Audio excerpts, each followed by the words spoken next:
দর্শক স্বাগত সিটিজেন নিউজে।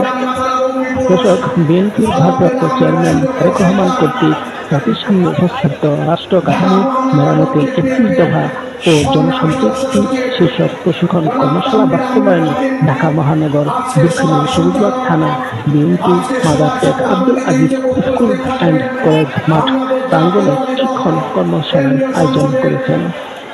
এতে প্রধান অতিথি হিসেবে উপস্থিত আছেন বিএনপির জাতীয় কমিটির সদস্য জনাব মির্জা আব্বাস।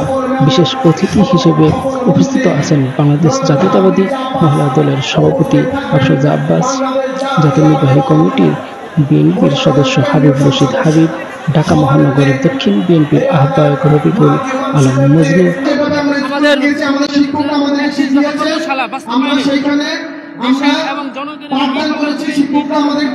আমাদের দেশ নায়ক তারেক রহমান 31 দফা রাষ্ট্র কাঠামোর মেরামতে 31 দফা যে কর্মশালা দিছে, আমরা জনগণের উদ্দেশ্যে বলতে চাই, আমাদের এই 31 দফা যদি সম্পূর্ণটা জনগণ জানেন, প্রত্যেকের ঘরে ঘরে আমরা জানাই, তাহলে আমাদের আর কারো কাছে যেতে হবে না, এখানে সব ক্লিয়ার হয়ে যাবে। কারণ আমাদের তারেক রহমান 31 দফার মধ্যে অনেক কিছু বলছে।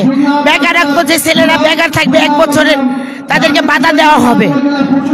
আর আমাদের মহিলাদের জন্য, আমাদের চিকিৎসার জন্য অনেক কিছু সে করবে। এই 31 দফার মধ্যে সব ক্লিয়ার করা আছে।